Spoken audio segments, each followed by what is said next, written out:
뒤에 우리 박정호 권사님 그 장례식이 있었죠. 그 장례식이 충북 영동에서 있었는데 정말 오랜만에 그 충북 영동의 그 선산에 내려가 가지고 하관 예배를 드리고 봉분을 만드는 것을 보고 이르고 올라왔습니다. 옛날에는 뭐 장례 그러면은 마지막 장례 절차가 이제 하관식을 하는 걸로 이제 마지막 절차가 끝났는데 요즘은 뭐 매장을 안 하니까 거의 장례를 그 하관 예배 드리는 경우가 없는데 아주 이번에는 굉장히 좀 남달랐습니다. 장례를 모두 마치고 그 추위 가운데서 이제 서울로 다 막 올라오는데 하늘이 너무너무 맑고 시리더라고요. 그 푸른 하늘을 그냥 하염없이 이렇게 바라보고 있는데 제 눈앞에 이정표가 나타나는 것이었습니다. 노근리 평화공원. 노근리 평화공원. 어디서 많이 들은 이름인데 생각을 해보니까 6.25 때 비극적인 사건이 있었던 현장이에요. 그래서 차를 돌렸지요. 한 15분쯤 가니까 노근리 평화공원이라고 하는 곳이 나왔습니다. 그곳에 도착을 해서 그 현장들을 좀 살펴보고 평화공원에 있는 위령탑 뭐 이런 것까지 다 돌아보고 왔는데 그 노근리 그 쌍굴다리 경부선 철도 지나가는 그 쌍굴다리에서 1950년 7월 26일 날 그날 250몇 명인지 숫자도 지금 정확하게 밝혀지지 않았습니다만은 250명이 넘는 그러한 그 사람들이 그만 미군의 기총 소사에 가지고 전부 다 죽고 말았습니다. 너무너무 가슴이 저리고 아프더라고요. 야, 이 비극의 현장이로구나. 정말 이 사람들이 이렇게 그냥 한순간에 몰살을 했구나 하는 그런 그 생각을 제가 갖게 되었지요. 여러분, 이 사람들이 왜 죽었을까?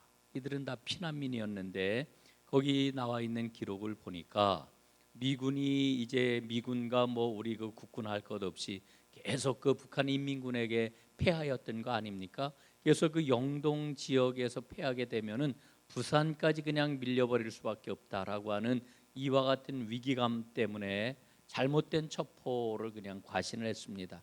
그 피난민들 속에 인민군이 함께 섞여 있다라고 하는 이 잘못된 첩보를 그냥 믿고 그냥 사격을 해버린 거죠. 그래서 그 피난민들이 그 자리에서 다 죽고 말았습니다.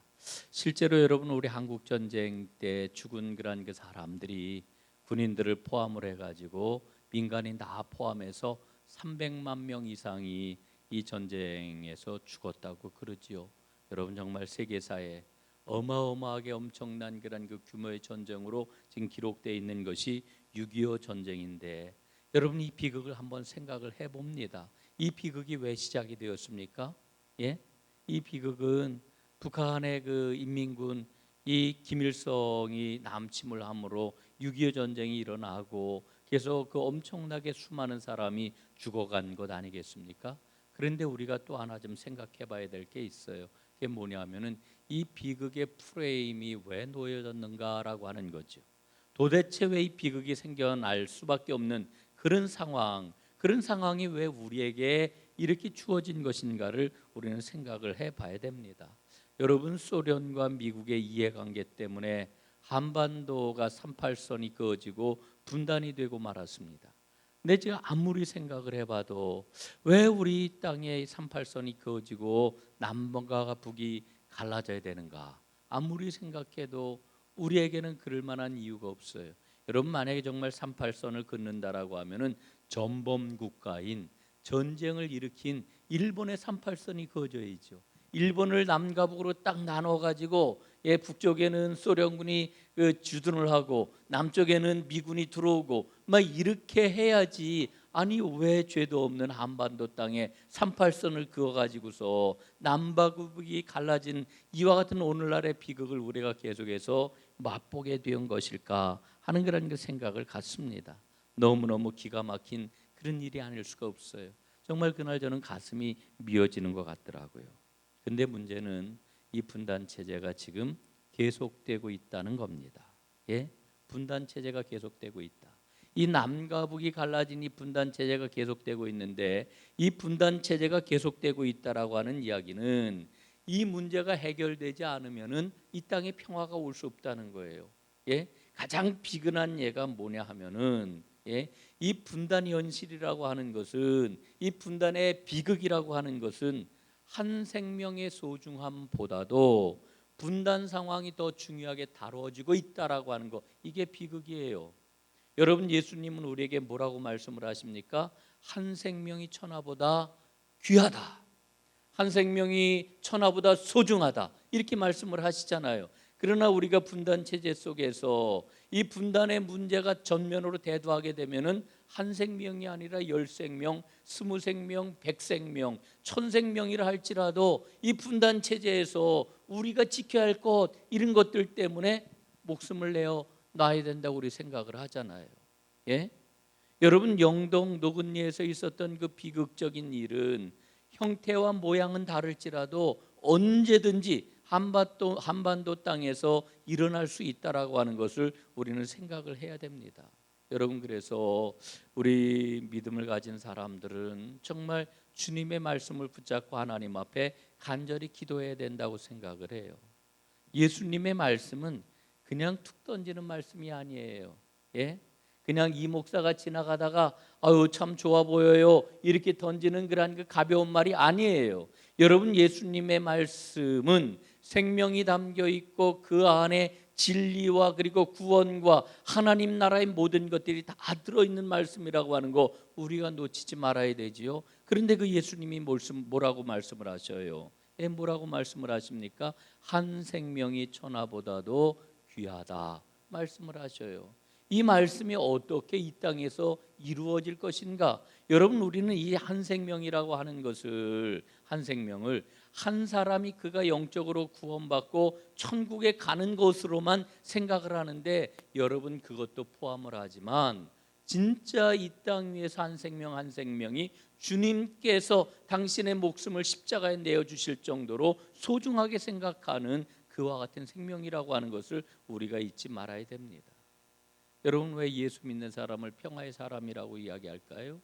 왜 예수 믿는 사람들이 가는 곳에 평화가 이루어진다고 이야기를 할까요? 주님께서 십자가 위에서 모든 담을 무너뜨리셨기 때문에 그래요. 우리는 그 주님의 뒤를 따르는 사람이에요. 여러분, 오늘 이제 하나님 나라 복음을 우리가 살펴볼 것인데, 여러분, 하나님 나라 복음의 그 구체적인 내용이 뭐냐면 평화와 생명이에요. 생명과 평화가 하나님 나라의 실질적인 내용이에요. 오늘 말씀을 보게 될 것 같으면은 14절에 뭐라고 말씀을 하십니까? 요한이 잡힌 후 예수께서 갈릴리에 오셔서 하나님의 복음을 전파하셨다 그랬어요. 하나님의 복음이래요. 하나님의 복음. 이 마가복음에 나와 있는 특별한 표현인데, 하나님의 복음. 여러분이 하나님의 복음의 핵심적인 내용이 뭐냐면 하나님의 나라인데, 그 하나님 나라의 구체적인 내용은 바로 생명과 평화다라고 하는 거지요. 여러분, 우리 주님께서는 그 나라가 어떻게 했다고요? 먼 후에 우리가 죽어서 가는 나라가 아니라 하나님 나라가 이미 우리에게 왔다는 거예요. 손을 내밀면은 닿을 만한 그곳까지 하나님 나라가 왔다는 거예요. 하나님의 나라가 이미 너희에게 왔다라고 주님께서 말씀을 하시는 거예요. 마태복음에서는 뭐라고 이야기를 하는 거 아니? 회개하라 천국이 가까웠느니라 이렇게 표현을 하고 있는데, 여러분, 오늘 말씀을 보면은 때가 찼고 하나님 나라가 가까이 왔으니 회개하고 복음을 믿으라 이렇게 말씀을 해요. 이게 조금 뉘앙스가 다릅니다. 마태복음에서 말하는 이 하나님의 나라가 가까웠다, 회개하고 천국을 회개하고 복음을 믿으라 이렇게 말씀하고 있는 그 내용을 보면은요, 마태복음에서는 이렇게 이야기를 하는 거예요. 이진경 교수가 있는데 협성대에서 신약학을 가르치는 신약학자인데, 이분은 이렇게 표현을 해요. 우리가 버스를 기다리잖아요. 버스가 아직 안 왔지만은 버스가 지금 저기쯤 오고 있다는 거예요.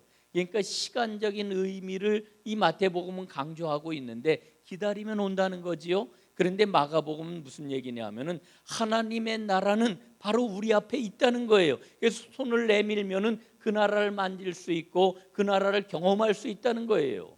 예? 여러분, 우리가 하나님 나라를 어떻게 경험할 수 있을까?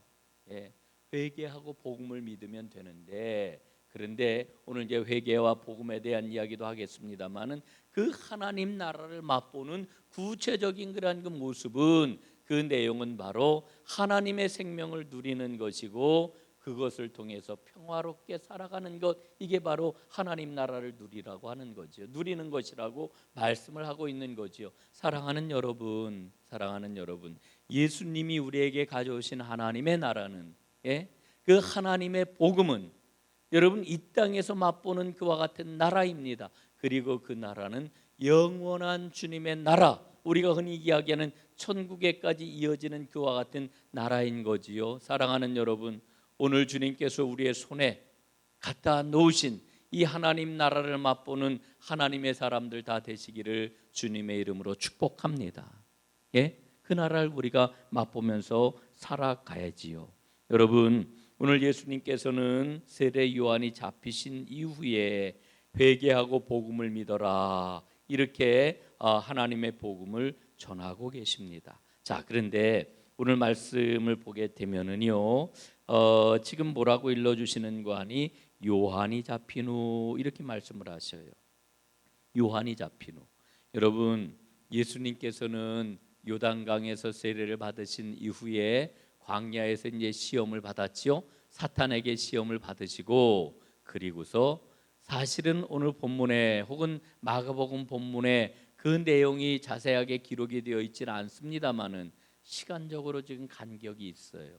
어떤 간격이 있느냐 하면은 예수님이 세례를 받으시고 광야에서 사탄에게 시험을 받으시고 오늘 일러주시는 것처럼 하나님 나라가 가까이 왔으니 회개하고 복음을 믿으라, 이렇게 외치시는 이 공생애를 시작하시는, 복음 사역을 시작하시는 이 시기까지에는 간격이 있다라고 하는 거지요.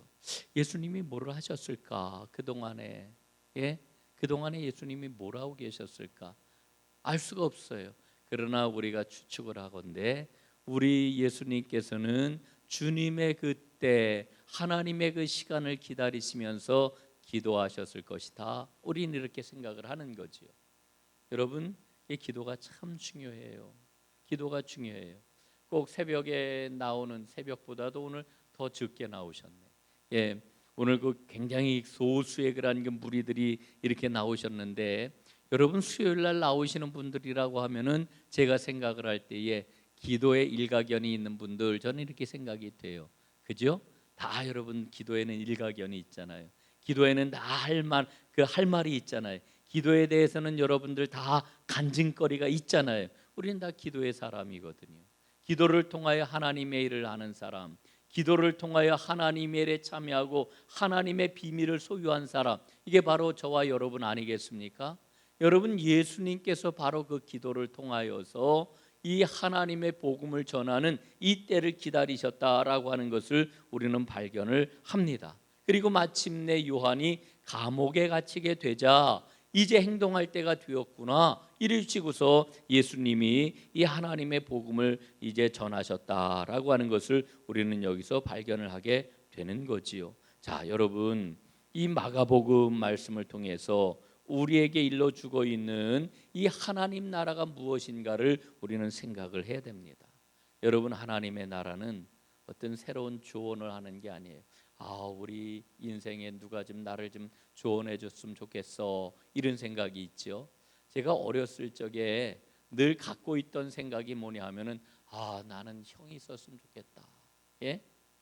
어렸을 때 보니까 너는 장남이야, 너는 장손이야, 너는 그러니까 이렇게 해야 돼, 저렇게 해야 돼, 동생을 잘 돌봐줘야 돼, 동생에게 이렇게 해야 돼, 또 이렇게 의젓하게 있어야 돼, 뭐 아주 수도 없이 이런 이야기를 들으면서, 이를테면 이게 뭐 정신 교육이기도 하고 뭐 가풍이기도 하고 그 또 좀 심하게 얘기를 하면 세뇌이기도 하고 뭐 이제 이러면서 자랐던 거예요. 그래서 어린 마음에 제 마음속에 어떤 마음이 있었냐면, 내가 그 큰 아들이 아니라 내가 둘째나 셋째로 태어났으면 얼마나 좋았을까? 형이 있으면 얼마나 좋았을까? 형이 하라는 대로 하면 참 좋을 텐데, 형이 먼저 하는 거 그대로 따라하면 좋을 텐데, 이런 그 마음이 제게 있었단 말이죠. 여러분, 그 어린 시절의 그 마음이 누구에게나 다 있어요. 내 인생을 좀 누군가 좀 도와줬으면 좋겠다. 조언을 해줬으면 좋겠다. 예? 이렇게 저렇게 코치를 좀 해줬으면 좋겠다. 의논을 했으면 좋겠다. 이런 마음이 우리에게 있단 말이지요. 여러분, 그거 참 귀한 겁니다. 그런 인생의 조언자가 있고 나에게 도움을 줄 수 있는 이런 그 사람이 있다라고 하면 얼마나 좋겠어요. 그런데 여러분, 하나님 나라는 그 정도의 조언이 아니다라고 하는 겁니다. 예? 그 정도의 조언이 아니다. 예? 하나님 나라는 정치적인 어떤 견해도 아니에요. 여러분, 당시 유대인들에게는 얼마나 강렬한 그 견해들이 있었습니까? 신앙적인 견해가 있지 않았습니까? 여러분, 그런 견해도 아니라고 하는 거예요. 또 하나님 나라는 새로운 종류의 영성운동도 아니라고 하는 거죠. 그럼 뭐냐? 그럼 뭐냐? 지금 제가 이야기하고 있는 이 모든 것들보다 훨씬 더 큰 것, 이 모든 것들을 다 담아내는 것, 이게 바로 하나님 나라라고 하는 거지요. 그럼 하나님 나라가 그럼 어떤 거냐? 오늘 예수님의 말씀을 통해서 우리가 발견하는 게 있어요. 그게 뭐냐면은 하나님이 움직이기 시작하셨다라고 하는 거예요. 하나님의 움직임은 누구를 통해서 구체적으로 드러나고 있습니까? 바로 예수님을 통해 구체적으로 드러나는 거예요. 여러분, 우리가 요한복음 1장에서 우리가 살펴봤지요. 여러분, 예수님은 이 땅에 말씀이 육신이 되어 오신 분이시잖아요. 말씀이 육신이 되어 우리 옆에 장막을 치시고 텐트를 치시고 우리와 함께 사시는 분이 되어가지고 이 땅에 오셨잖아요. 여러분, 예수님의 이 움직임이 바로 하나님의 움직이심이다, 이렇게 이야기를 할 수가 있는 거지요. 그래서 이 하나님 나라라고 하는 것은 다른 말로 이야기를 하면은 그분의 나라가 우리에게 온다라고 하는 그와 같은 소식, 이게 바로 하나님 나라인 것입니다. 오늘 예수님은 이렇게 말씀을 하셔요. 때가 찼고 하나님의 나라가 가까이 왔으니 회개하고 복음을 믿으라. 여러분, 이 말의 의미가 뭐겠습니까? 하나님 나라에 대한 소식을 들었으면 거기에 대해서 어떻게 하라고요? 응답해야 된다, 이 얘기입니다. 응답해야 된다. 하나님 나라 소식을 들었으면은 응답을 해야 된다. 그 응답에 대해서 오늘 예수님 뭐라고 그러셔요? 회개하고 복음을 믿어라. 예? 두 가지를 말씀해 주고 있어요. 첫째는 회개하는 것이요, 둘째는 믿는 것이다, 이렇게 일러주고 있습니다. 여러분, 회개해야 믿을 수 있다는 그런 그 이야기이기도 하지요. 사실은 믿음은 회개하지 않은 믿음이라고 하는 것은 생길 수가 없습니다. 오늘 예수님께서 우리에게 일러주고 있는 이 답변을 여러분, 나에게 주시는 말씀으로 꼭 소중하게 간직하고 이 말씀을 붙잡는 여러분들 꼭 되시기를 간절히 바랍니다. 여러분이 회개라고 하는 말은 한자로 보게 되면은 뉘우침과 후회를 의미해요. 뉘우치는 것, 후회하는 것. 그래서 우리는 회개 그러면은 늘 무엇부터 생각을 합니까? 아우, 주여, 주여, 제가 잘못했습니다. 그래서 천부여 의지 없어서 손 들고 옵니다. 그러면서 우리의 가슴이 막 미어지고 눈에서는 뭐가 나와요? 눈물이 쏟아지고 코에서는 뭐가 나와요? 콧물이 막 나오고, 예, 이런 그 감정적인 그러한 그 뉘우침, 이게 우리는 회개라고 생각을 해요. 이게 우리 한국 사람의 정서에는 좀 맞는 것 같아요. 그러나 여러분, 회개라고 하는 말을 헬라어로 뭐라고 쓰냐면 메타노이아라고 하는 이와 같은 단어를 사용을 하는데, 이 메타노이아라고 하는 단어는요, 무엇 뒤에 혹은 무엇을 넘어서라고 하는 전치사 메타라고 하는 말과 그 다음에 정신과 마음 또 혹은 이해를 뜻하는 누스라고 하는 그런 그 말이 합쳐진 말이 바로 메타노이아입니다. 그러니까 여러분, 원래 성경에 쓰여진 이 메타노이아, 이 회개라고 하는 말은 좀 더 차가운 말이에요.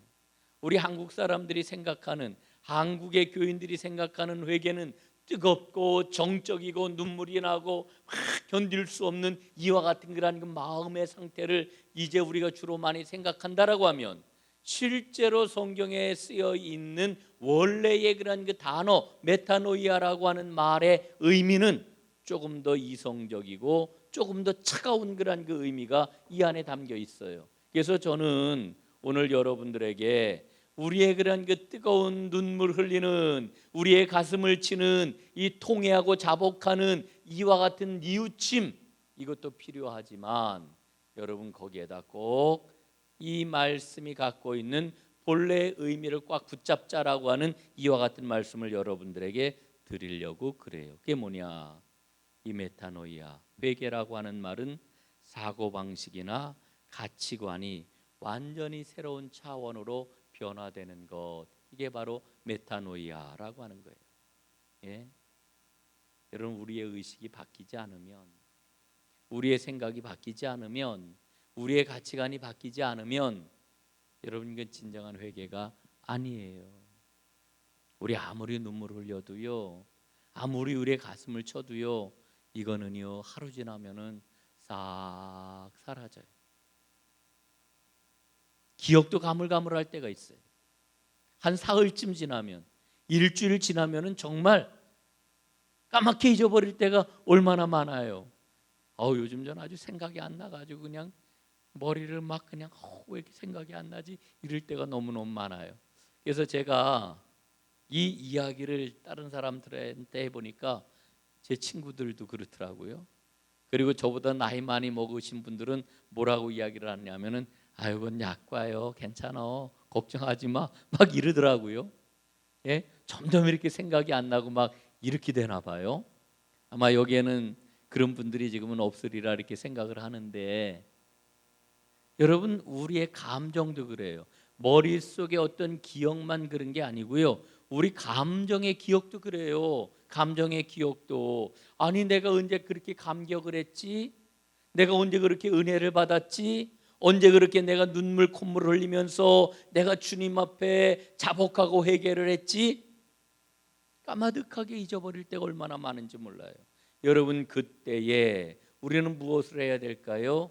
하나님의 은혜를 붙잡고 주님의 손을 붙잡고 주님의 말씀을 붙잡고 우리의 인생을 완전히 돌이키는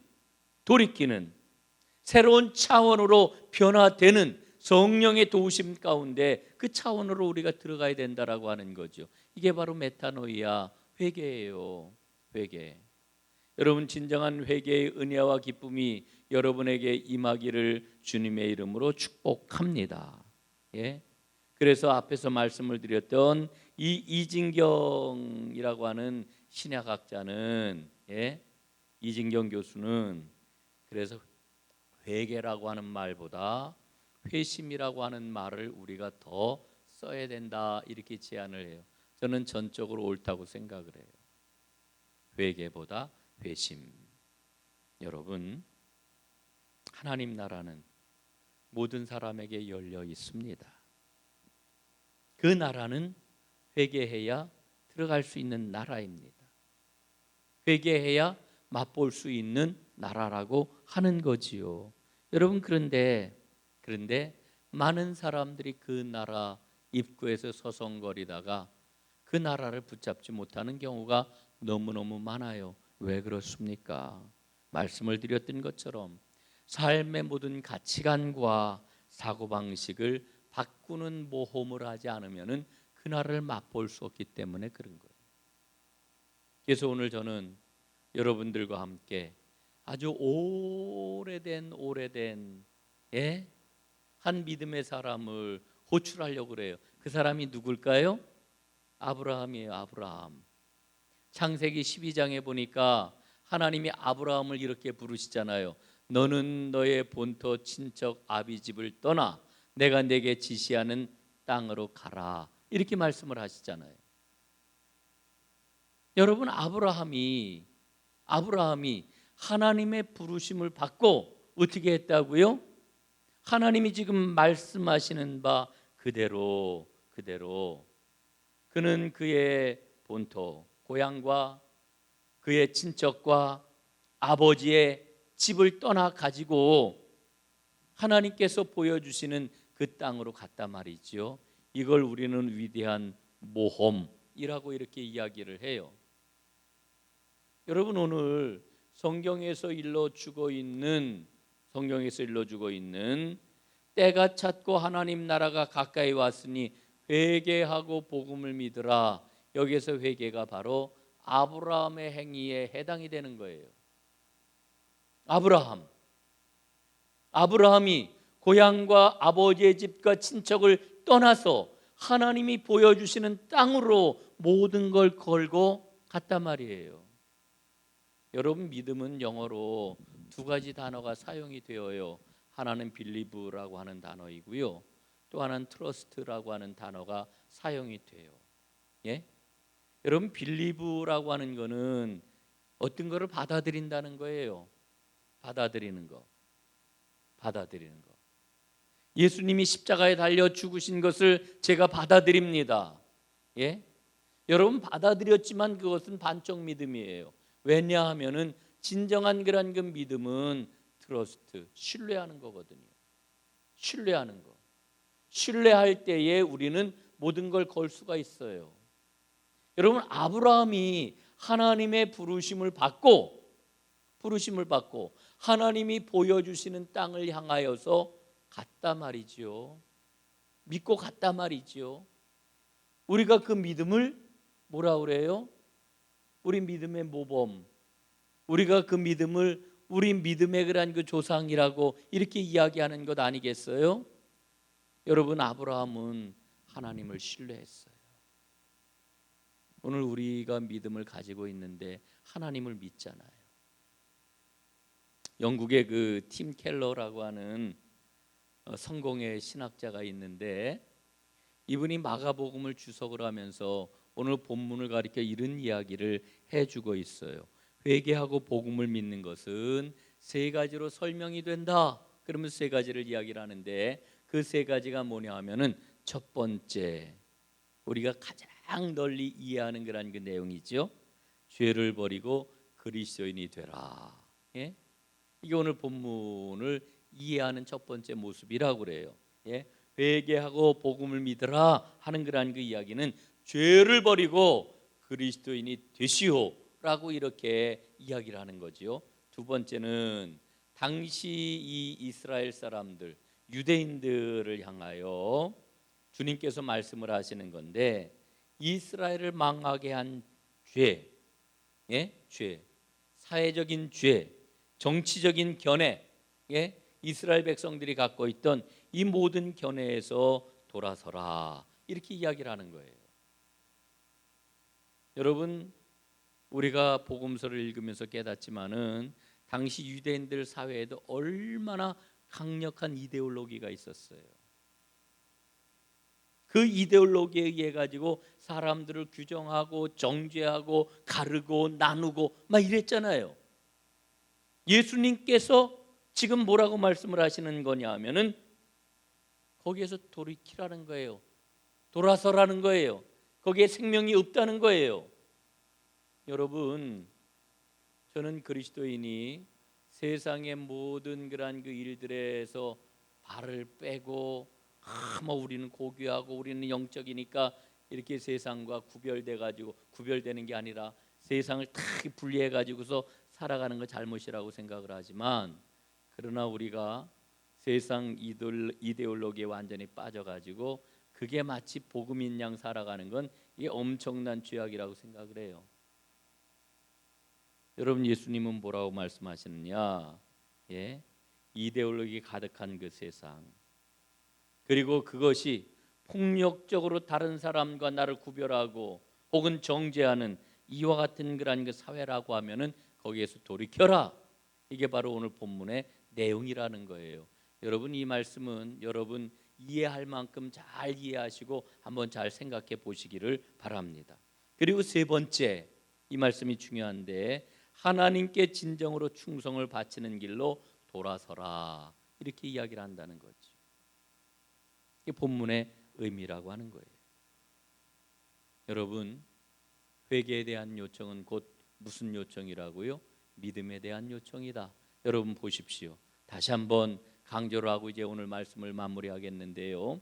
15절 그 하반절에 보니까 회개하고 복음을 믿어라 그러잖아요.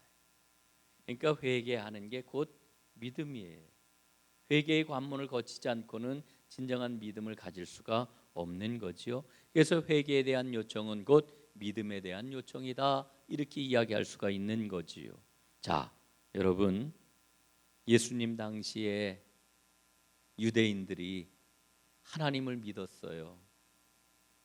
그들이 얼마나 하나님을 열심히 믿었는지 몰라요.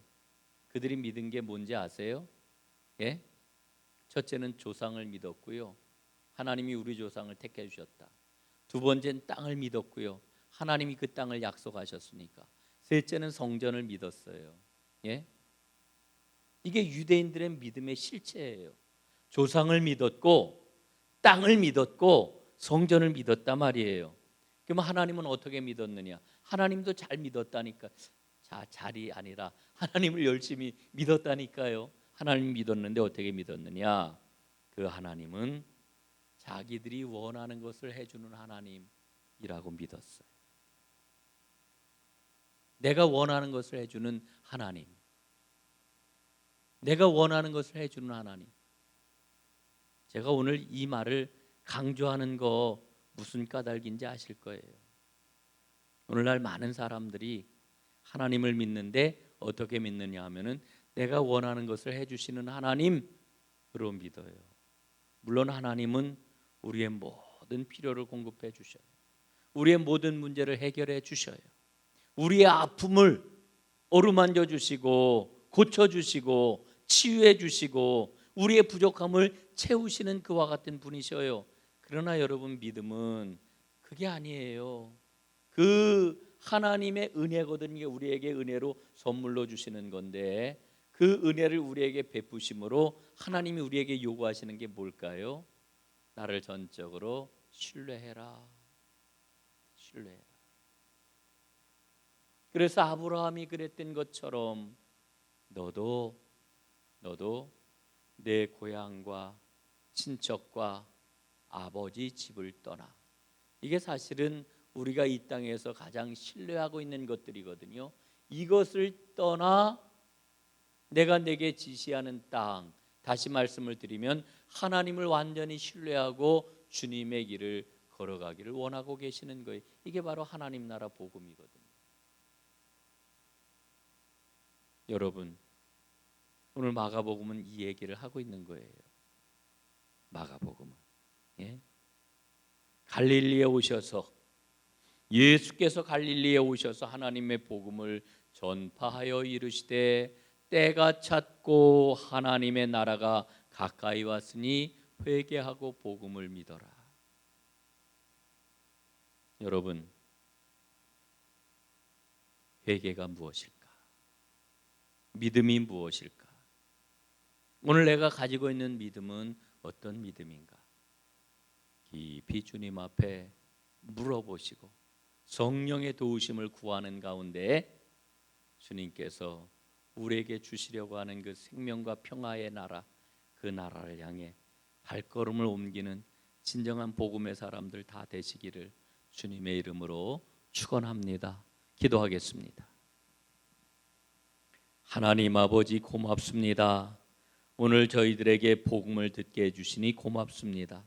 오늘 이 복음을 가리켜 마가복음은 하나님의 복음이라 이렇게 일러주시고 때가 찼고 하나님 나라가 가까이 왔으니 회개하고 복음을 믿으라고 일러주십니다. 전적으로 하나님을 신뢰하는 믿음을 가지고 그리고 하나님께서 주실 복을 마음껏 누리는 진정으로 하나님을 신뢰하는 하나님의 사람들로 우리 모두 다 우뚝 서게 하시고 하나님의 나라를 향하여 성큼성큼 믿음의 담대한 발걸음을 옮기는 하나님의 사람들이 다 되게 하옵소서.